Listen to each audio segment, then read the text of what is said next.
Quer duplicar o valor da sua assinatura? Agora assinar o Observador dá acesso a todos os conteúdos e benefícios e ainda há uma anuidade ACP Bronze grátis. Terá vantagens que vão desde plano de saúde gratuito a descontos em combustível. Esta é uma assinatura que vale por duas. Assine hoje em observador.pt com 45% de desconto.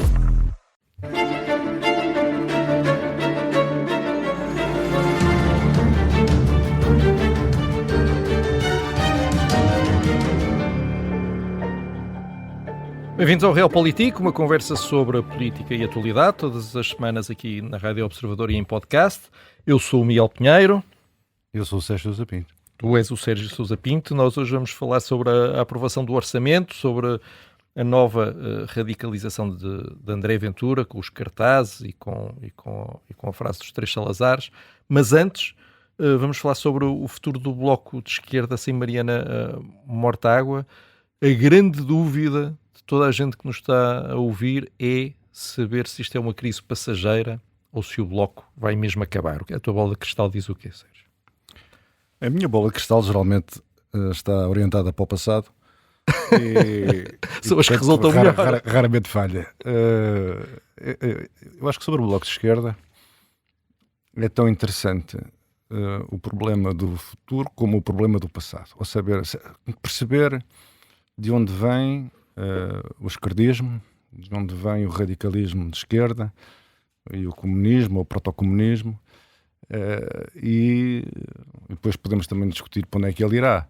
O que é certo é que é um fenómeno muito antigo e que tem a sua história, a sua tradição, que talvez nos ajude a compreender porque é que ainda hoje aqui está entre nós. Vamos a isso.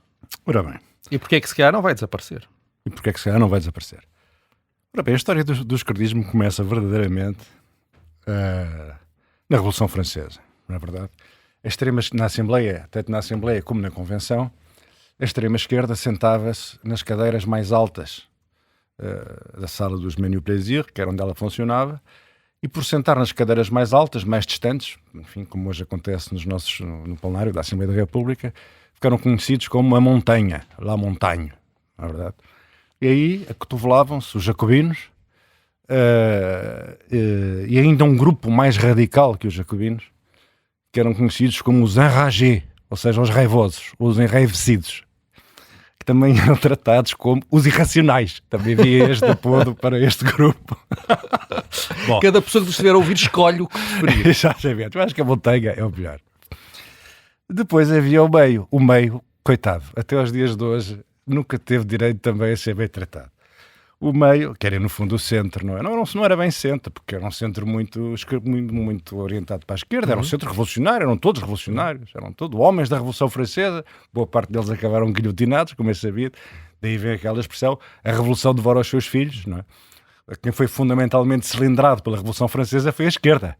A extrema-esquerda cilindrou a esquerda. A esquerda e o centro-esquerda, não é? E foram lá alguns moderados pelo meio também, e até alguns dos irracionais também foram.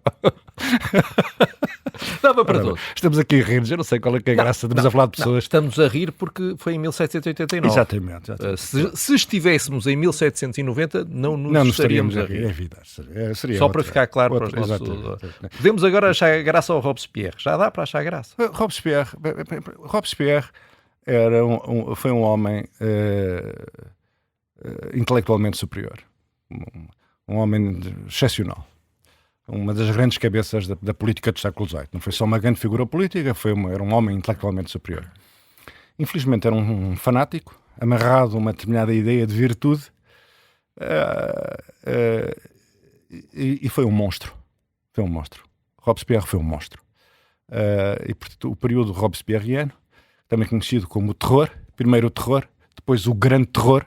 Portanto, é o período em que todas estas figuras que nós vamos falar vão ver toda a sua cabeça separada do corpo, não é verdade? Nas várias depurações a que oficiou a Robespierre. Nós estávamos a falar dos desgraçados do centro. Então o centro era conhecido como Le Marais, ou seja, o pântano. Veja-se já, também não é o ideal. Uma pessoa ser conhecida como o pântano, basta imaginar a fauna que geralmente habita este tipo de ecossistema. Mas é interessante porque qual é a grande expressão, por exemplo, que Trump usa para o sistema, da swamp, não é? O pântano. Isto vem tudo no mesmo sítio, basicamente. E o António Guterres também se demitiu porque achou que estávamos aqui para evitar o pântano. Portanto, o pântano, cá estava. Já havia na Revolução Francesa. Outros mais delicados chamavam-lhe La Plaine, ou seja, eles estavam sentados cá em baixo. Era a pradaria, a planície. Nós chamar-lhe-íamos hoje o centro, não é verdade? A direita, em rigor, não existia, porque eles eram todos revolucionários. Portanto, chamar de direita àqueles, enfim, que representavam uma parte do partido aristocrático que queriam que o rei não fosse julgado e executado, enfim, quer dizer, não existia praticamente direita. A direita aparece verdadeiramente contra a Revolução Francesa. Não é? Por isso é que se chama a reação. Não é? A reação praticamente não tinha expressão parlamentar. A reação tem os seus grandes figuras históricas, não é? Que é o Burke,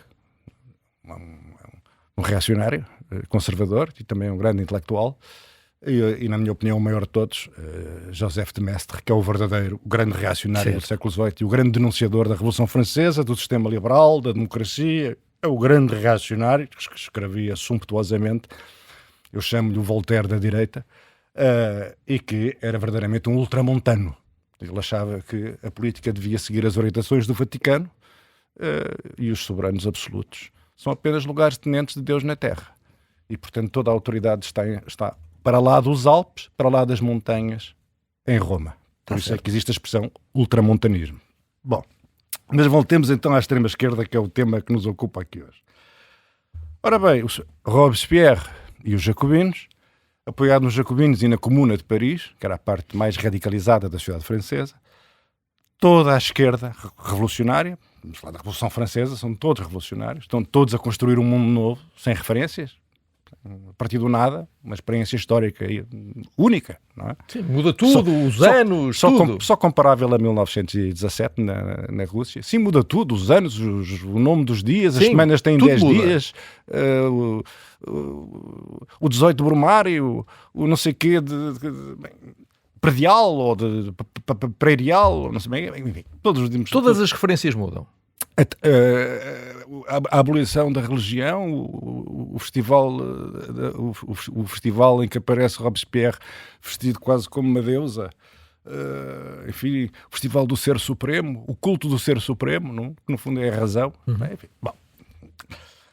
Danton, Camille Desmoulins, os girondinos por atacado, Barnave, que era um feião, que também era um homem que nós hoje chamaríamos do centro-esquerda moderado. Quer dizer, as pessoas eram do centro-esquerda rapidamente eram insultadas, considerados conspiradores contra a Revolução, inimigos da Revolução, e seguiam para a guilhotina, eram expedidos para a guilhotina, onde eram aviados sucessivamente. No meio disto, foram muitos. Estes são os que eu me lembrei há bocadinho.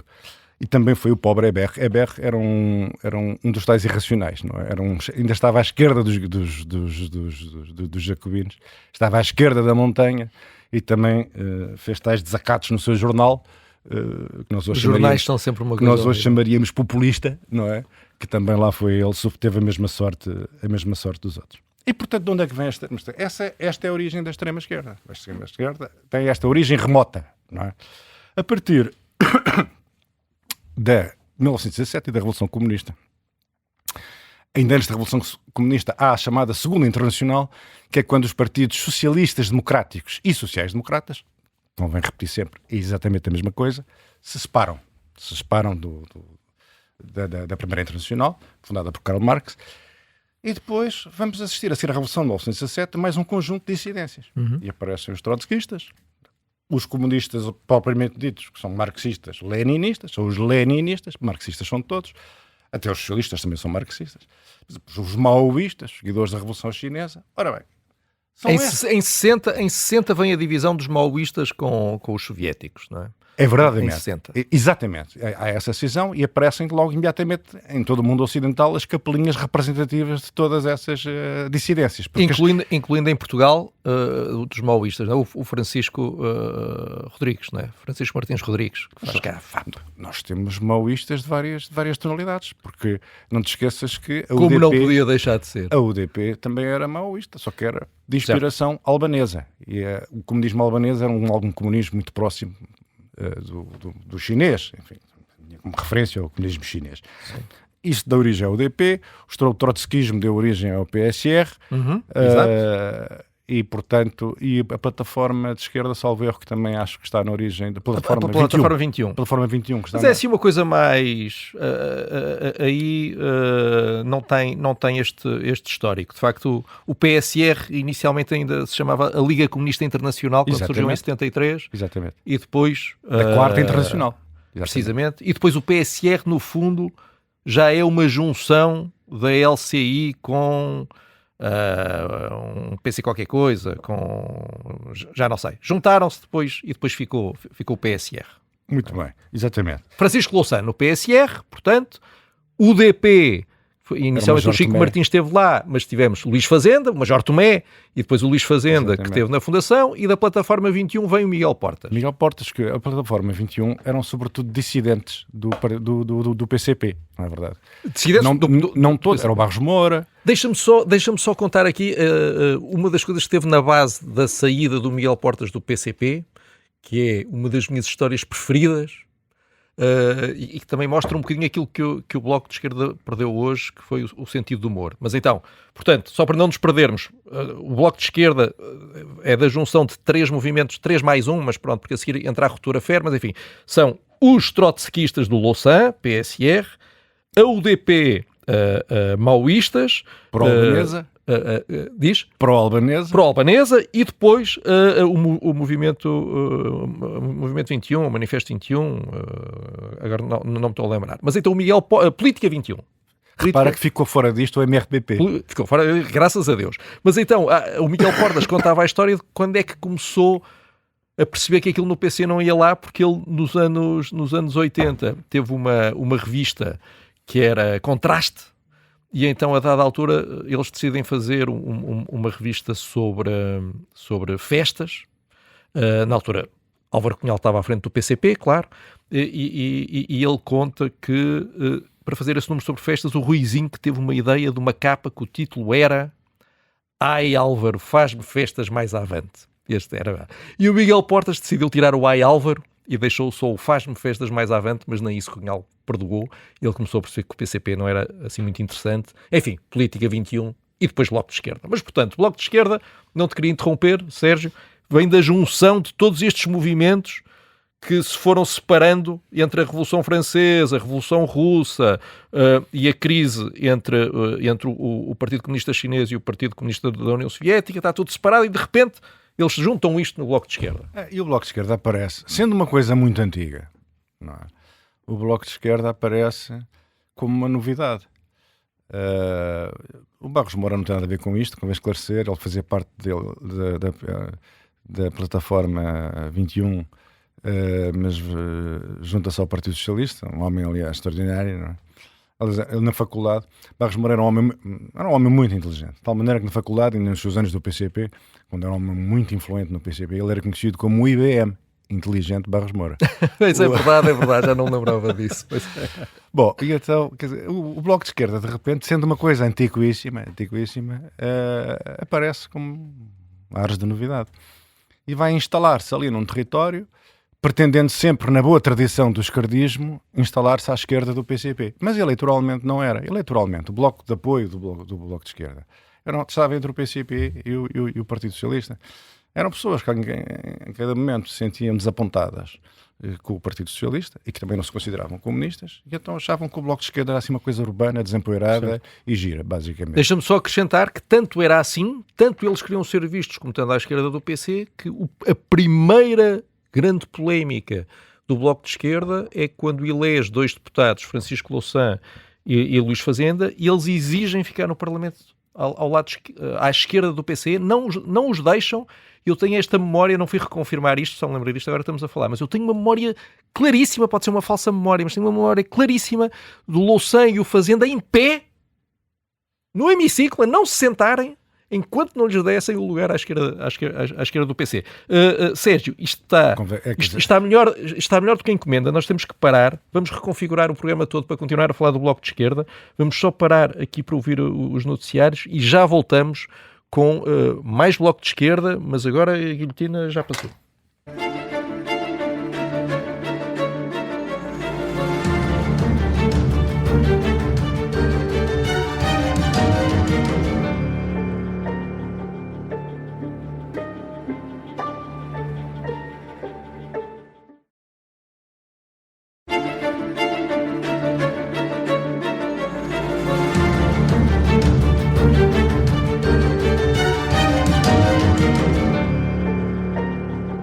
Bem-vindos de volta. Sérgio, estávamos aqui muito entusiasmados a tentar perceber de onde é que o Bloco vem e para onde é que vai.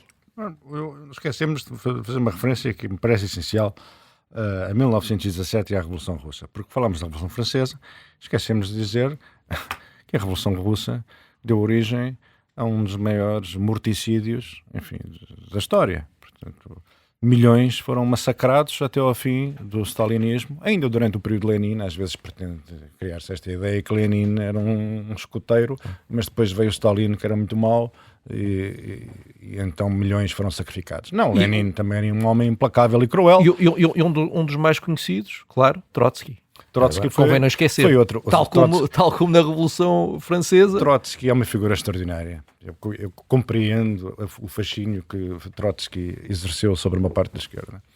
Foi o homem que organizou o Exército Vermelho, que garantiu que a Revolução Bolchevique tivesse sobrevivido na Guerra Civil, com a intervenção de muitas potências no princípio dos anos 20. E acaba também assassinado a mando de Stalin. E portanto isto é uma história de morte e de sangue, esta que é a verdade, até ao fim do período stalinista. E também isto ajuda a compreender porque é que esquerdistas e comunistas se odeiam de forma tão visceral. Lenin chamava os esquerdistas a doença infantil do comunismo, não é? Portanto, associava-os a uma patologia. Há um livro sobre isso. Tem um livro sobre isso, exatamente, tem um livro sobre isso. E os esquerdistas também tinham horror aos comunistas e consideravam que o stalinismo era uma depravação próxima do fascismo. Portanto, também um sistema totalitário e tal. Não se podiam ver. Portanto, hoje, quando o Bloco de Esquerda e o PCP... lá está, não se podem ver, não é só porque disputam por vezes o mesmo eleitorado, tudo isto tem razões históricas enormes. Não é? Enormes. E nem sequer, estou convencido, que disputem o mesmo eleitorado.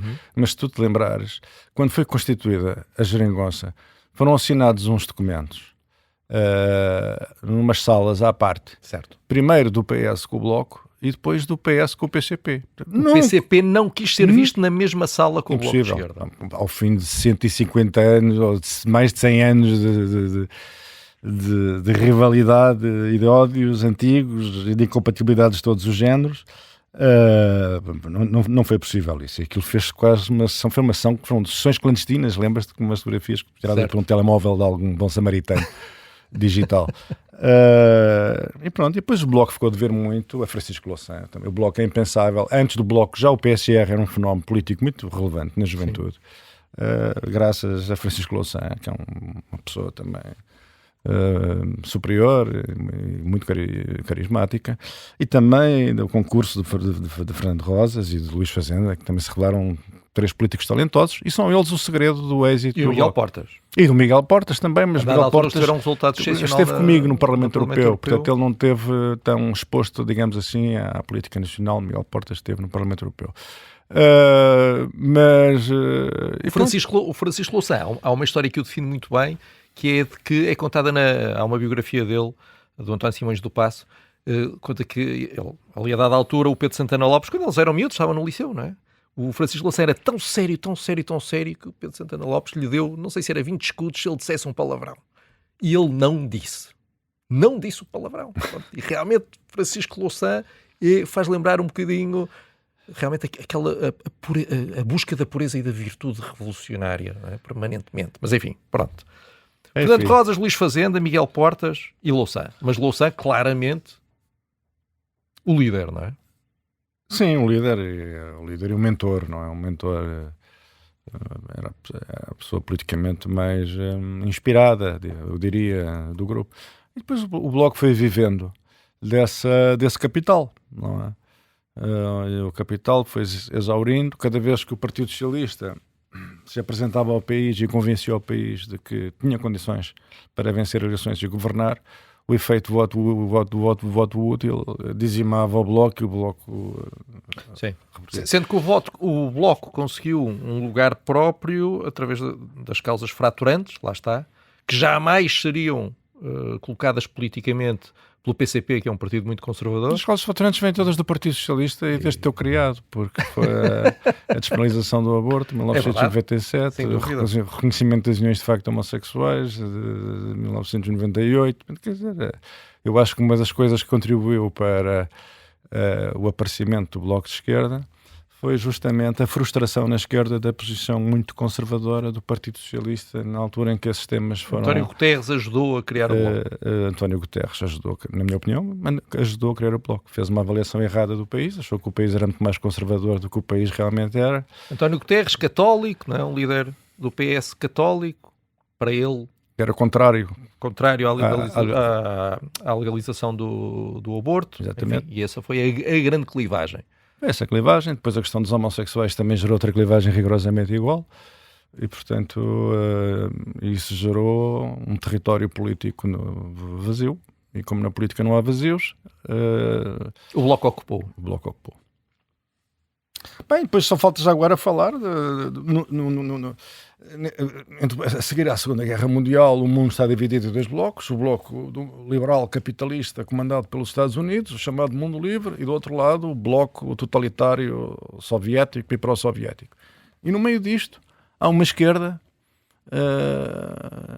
que sobrevive e que já vinha do período anterior à guerra, tinha sido forte na Alemanha, tinha sido forte na França, tinha sido forte na Inglaterra, com o Partido Trabalhista, que são os socialistas democráticos, ou os sociais-democratas, na verdade.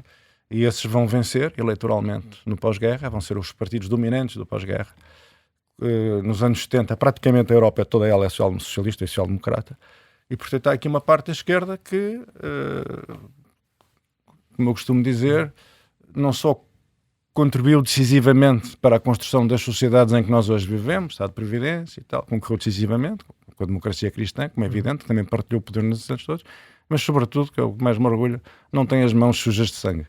Certo, mas é o PS hoje bravamente liderado por José Luís Carneiro. E diz-me uma coisa, os problemas, na tua cabeça, os problemas do Bloco hoje em dia estão mais ligados com o facto de lhes faltar uma liderança como a de Louçã, com o facto de ter ficado a proposta ter ficado esgotada, a proposta política do Bloco ter ficado esgotada a partir do momento em que as causas fraturantes foram sendo absorvidas pela sociedade portuguesa, não arranjou outras causas. Qual é o problema do Bloco? Porque os eleitores de esquerda radical estão lá, ou seja, isto vem desde a Revolução Francesa e eles não desapareceram de um dia para o outro. O Bloco é que não está a conseguir cativar e mobilizar esse eleitorado, não é? E é porquê? Falta-lhe, é um líder que lhe falta? São propostas que lhe faltam? Eu acho que, quer dizer, aquele território entre um partido de esquerda e do centro-esquerda que tem vocação de governo, não é? É uma posição difícil. Ganha-se eleições, mas tem que se governar. Governar é o atrito constante com a realidade. Estamos sempre a medir a diferença entre o que gostaríamos que acontecesse e aquilo que é possível fazer. Portanto, quer dizer, os partidos que têm responsabilidades de governação... Esse é o problema do PS, não é? Estão sempre sujeitos a um grande desgaste. Essa é a situação do PS. E o PCP é uma força declinante, historicamente declinante, por razões que, enfim, são mais do que conhecidas e óbvias. E quando agora, nas últimas eleições, voltou, mesmo nos seus feudos autárquicos, a voltar a acusar esse desgaste e essa sua lenta coisa.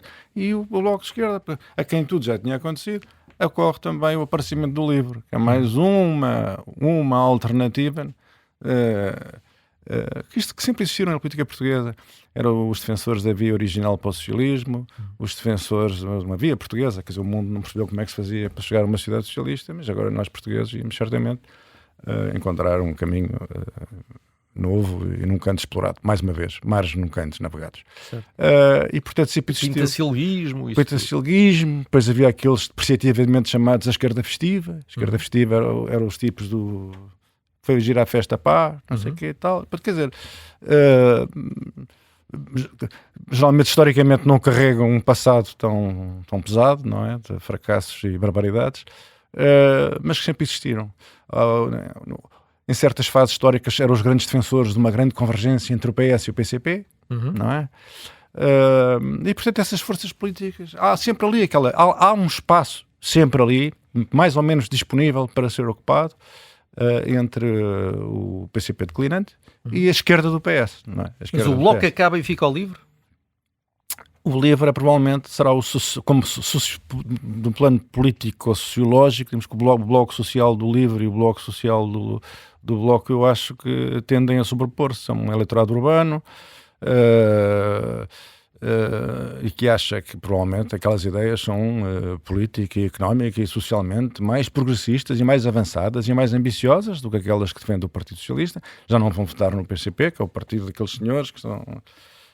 a jogar cartas, mas que sofreram antes do 25 de Abril. Isto é gente que não sofreu nada, quer dizer, são jovens universitários e tal, vão para as redes sociais combater o fascismo. Pronto, é outro tipo de pessoas. Muito bem, portanto não há um futuro risonho, não é? Sérgio, há um futuro risonho para a pátria, porque temos orçamento, ou não? A pátria tem um orçamento, já é uma boa notícia, ter um orçamento é sempre bom. Aliás, é um bom tópico, já não sei se será bom. A Espanha está não sei quantos anos a viver de duodécimos e depois não se nota. E safa-se. Um orçamento espantoso, é um orçamento espantoso. Em primeiro lugar, quer dizer, acho que o Partido Socialista faz muito bem em viabilizar este orçamento. Esta coisa de considerar que os partidos que não dispõem de maioria absoluta podem depois ser sabotados por via dos orçamentos de Estado, eu considero que é um erro. A estabilidade, eu gosto de estabilidade, gosto de regras, e a menos que existam razões absolutamente incontornáveis. Nem há alternativa, não é? E podem existir. Às vezes pode ser completamente impossível a uma pessoa violentar-se de tal maneira que vota um orçamento que ofende todos os seus valores e convicções. Porque este orçamento de Estado, apesar de tudo, não tem matéria que justifique uma reação dessa radicalidade. Mas é um orçamento despesista, é um orçamento que se propõe gastar isto comparado com os governos do Partido Socialista, parece que o mundo está de cabeça para baixo. Portanto, os governos do PS foram governos de austeridade e contenção, também com as chamadas e muito celebradas cativações, e agora finalmente o país descomprimiu e portanto agora isto é gastar à tripa forra e portanto o governo propõe-se que com este orçamento, a contar com este orçamento de 2026 e com os dois anteriores orçamentos que também já fez, propõe-se gastar 27 mil milhões de euros em 3 anos. O Partido Socialista em 8 gastou 28 mil milhões de euros. Portanto, eu acho que é absolutamente extraordinário. Eu acho que... Mas o atual PS queria gastar mais, não é? Porque queria aumentos permanentes nas pensões, não é? E, como sabemos... O atual PS deveria explicar onde é que tencionava cortar, ou se a ideia era expandir, continuar a expandir. Eu e todos aqueles que consideram que nós temos um problema de eficiência nos serviços públicos e que esse problema de eficiência nunca encontrará a solução derramando dinheiro por cima dos problemas, porque os problemas como o SNS assemelham-se a recipientes furados. Como nós temos um recipiente furado, podemos atirar mais uns canecos de água todos os anos no Orçamento de Estado, não vamos resolver problema nenhum. Aliás, basta ver que todos os anos nós estamos a salvar o SNS. Todos os anos alguém diz, estamos a salvar o SNS. E o Partido Socialista pode ser acusado de muitas coisas, algumas com justiça, a maior parte se calhar com alguma injustiça, mas o Partido Socialista aumentou as dotações historicamente para o SNS. Agora não quero arriscar a dimensão desse investimento no SNS, mas foi enorme. E, portanto, para aqueles que acreditam que é preciso eficiência e que para haver eficiência é preciso reformas, não é preciso despesa, o que é preciso é reformas.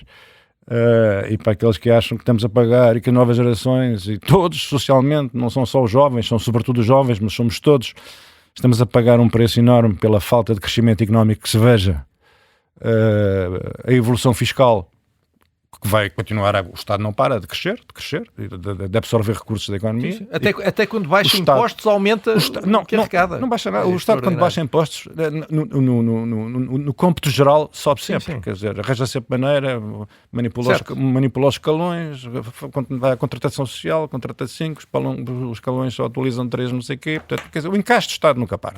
A sofreguidão do Estado por recursos, seja um governo do PS, do PSD, nunca há, enfim, um entendimento, nunca prevalece o entendimento, não existe na sociedade portuguesa, se calhar, não é só nos partidos, se calhar na própria sociedade portuguesa, Não existe uma compreensão de que os nossos problemas nacionais só podem encontrar resposta no crescimento económico. Podíamos pensar todos como é que nós fazemos para aumentar o crescimento económico. Em vez de andarmos nisto, crescer 1%, 1,5%, ficamos todos contentes quando crescemos 2%. Eu gostava de saber como é que isto se vai resolver com a situação demográfica do país, como é que se vão pagar as pensões, qual vai ser a arrecadação fiscal para sustentar o sistema de pensões, que tipo de impostos é que as pessoas vão ser chamadas a pagar, o impacto na economia desta aspiração. Isto parece um discurso liberal, mas já há muitos anos que digo que todos aqueles que têm uma visão inconformada e que desejam a reforma do Estado e da economia portuguesa para podermos crescer, há um caminho comum que tem que ser feito com os liberais. Os liberais têm um problema, são doutrinários. Acham que se nós acabássemos com o Estado ou reduzíssemos a pouco, o mercado ia resolver todos os problemas de injustiça, de desigualdade. Não vão. Portanto, eu não sou um liberal doutrinário.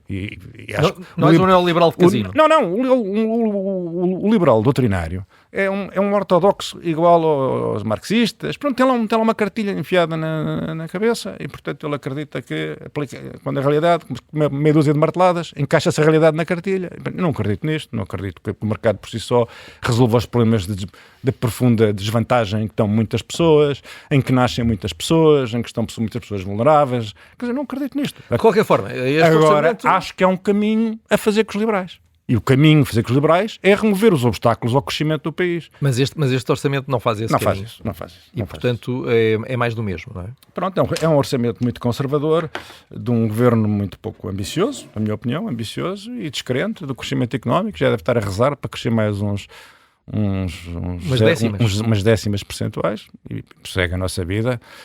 Tudo como dantes, quartel-geral e Abrantes. Mas, Sérgio, felizmente nós temos um Ministério da Reforma do Estado. Tu estás sempre às nada voltas. temas. Mas tu estás mais obcecado com esse Ministério do que com a Trastejo.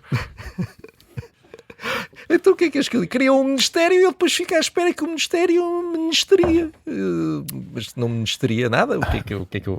Bom, acho que aumentaram os horários de atendimento em lojas do cidadão. Pronto, aí está um passo. Muito bem. Isto é um passo. Isso faz lembrar aquela do Nicolás Maduro que disse que no dia 1 de novembro celebrava-se o Natal na Venezuela. Podemos quer dizer, é um planeta de fantasia.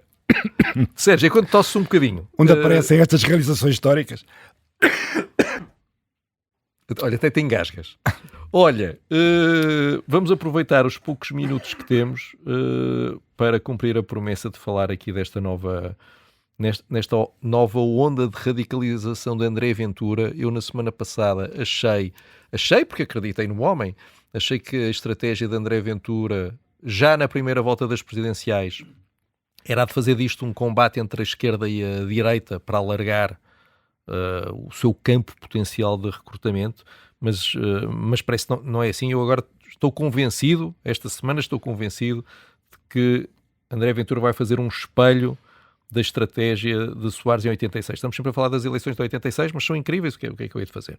Nas eleições de 86, Soares foi moderado na primeira volta e foi mais radical na segunda volta, no sentido de se apresentar como candidato da esquerda. E parece-me que Ventura vai ser radical na primeira volta e depois, se chegar à segunda volta, vai ser mais moderado, mas ele entrou aqui numa estrada de radicalismo que isto nunca mais para. Sim, devo dizer que causa-me não só aversão, mas também aflição ver esta trajetória que o Chega entendeu seguir. Fico realmente angustiado pensar que tantos dos meus concidadãos podem acompanhar esta deriva. Fico também muito perplexo porque conheço o André Ventura, que é alguém que tem as qualidades políticas que julgo que ninguém lhe regateia. Toda a gente sabe que é um homem com grande talento e uma capacidade de comunicação invulgar. É também uma pessoa extraordinariamente afável. Como é que é possível esta barbaridade? Quer dizer, mas o que é que te incomoda mais? São os cartazes? Há um cartaz, o cartaz do Bangladesh. Isto não é o Bangladesh? O outro diz os ciganos têm de cumprir a lei? São os cartazes ou é este novo slogan que ele descobriu dos 3 Salazares? Qual das... Não, a história dos Salazares. A história dos Salazares, evidentemente que nós vivemos num país onde pessoas que hoje têm uma esperança média de vida que lhes permite viver até aos 80 anos, porque têm um Serviço Nacional de Saúde que antes do 25 de Abril não existia e morriam alegremente aos 70, aos 71, e que têm todos apoios e vão ao hospital e passam a vida na sala de espera e vão ao centro de saúde e não sei o quê, acham que o bom era o Salazar. E o país é assim, e portanto há muita gente que é assim, e portanto nós todos os dias somos confrontados com pessoas que não têm a mínima noção do que estão a dizer. E portanto acham que o Salazar era que era bom, têm saudades do Salazar e não há nada a fazer. E André Ventura sabe que esse país existe e quer despertá-lo, quer acordá-lo, quer acicatá-lo. O país que acha que isto precisa de autoridade e mando, que isto está chibatada, isto com um chicote valente, este país andava para diante em direção ao progresso e ao bem-estar, que foi o que aconteceu se calhar durante o salazarismo, não é? Quando éramos aqui um atraso de vida, a vergonha da Europa. Mas pronto, esse país existe e André Ventura quer ter esse país com ele. Mas o que me incomoda mais é o cartaz do Bangladesh, porque evidentemente que são imigrantes, são pessoas especialmente vulneráveis, que estão aqui a viver entre nós. E há aqui uma dimensão de acicatar sentimentos deploráveis de xenofobia contra um grupo, contra uma categoria de pessoas. Os Bangladesh são exatamente das pessoas de Ribeira de Pena. Há bons, há maus. Também são pessoas como as outras. Esta ideia de atacar uma categoria de pessoas. Isto é horrível. E até porque a história europeia demonstra que a subida da extrema-direita está sempre associada à diabolização de minorias. Há sempre minorias que são responsáveis por não termos a vida que nós queríamos ter e que merecíamos ter. Portanto, isto é a repetição da história, das coisas mais tristes e deprimentes da história. É horroroso ver que isto encontra eco na sociedade portuguesa. Portanto, é um espetáculo que me enche de consternação. Isto aqui, no fundo, é uma... Isto vem do medo, não é? André Ventura está cheio de medo ao Almirante Gouveia e Melo. Eu não sei se ele... Não sei mesmo. Mas não me espantaria que ele pudesse eventualmente ter visto alguns estudos de opinião internos das presidenciais, porque isto foi muito súbito, esta mudança pareceu muito súbita. Ele estava a ir numa direção e mudou para outra. Ele está a tremer de medo do Almirante e, portanto, precisa de criar uma amálgama Almirante, Marques Mendes, António José Seguro. Aqui o único ponto que me mete impressão é como é que os outros candidatos caem nisto, porque... Nós temos que falar sobre André Ventura e sobre todas as outras pessoas, porque somos pagos para isso, para comentar o que está a acontecer na vida política portuguesa. Mas Gouveia e Melo, Marques Mendes, António José Seguro não são obrigados a comentar André Ventura. Eu não percebo como é que eles andam há 2 ou 3 dias a comentar, Miguel, a deixar-se levar. Mas as pessoas não se motivam só por razões táticas. Se calhar o que era inteligente do ponto de vista tático era ignorar. Mas às vezes não é possível ignorar. Não é possível ignorar. Mais vale dizer, mais vale sofrer as consequências, mais vale perder, mais vale ir para o caixote lixo da história, mais vale desaparecer, mas dizer o que tem que ser dito. Não se pode calar por interesse e por cálculo. Não é possível. A tática não pode prevalecer sobre tudo. As pessoas falam porque não conseguem deixar de dizer o que pensam daquilo que lhes provoca aversão e revolta. Mário Soares só ganhou as eleições de 86 porque aceitou e promoveu o voto do PCP nele, tentou esconder esse apoio e taticamente fez o que tinha de fazer para ganhar. Mas olha, Freitas, eu percebo que eles ficam todos com muito mais virtuosos. Freitas do Moral também foi muito penalizado. Freitas do Moral, que era um democrata cuja democraticidade, cuja adesão aos valores de uma sociedade livre e liberal não pode ser posta em causa. Sem dúvida. Também teve entre os seus apoiantes muitos trogloditas que atacaram sedes do Partido Comunista, que cercaram sedes do Partido Socialista e que queimavam bandeiras nas ruas durante a campanha eleitoral e que eram evidentemente saudosistas do anterior regime. E isso serviu para que muitos pensassem, ao menos com Mário Soares, teremos liberdade e podemos dormir descansados. E se calhar Freitas do Moral também não merecia isso. Muito bem, então com este novo regresso à história acabamos o Real Político de hoje. Já sabem, voltamos na próxima quarta-feira em direto ao meio-dia. Também estamos em todas as plataformas de podcast. Até para a semana, Sérgio. Até para a semana, Miguel.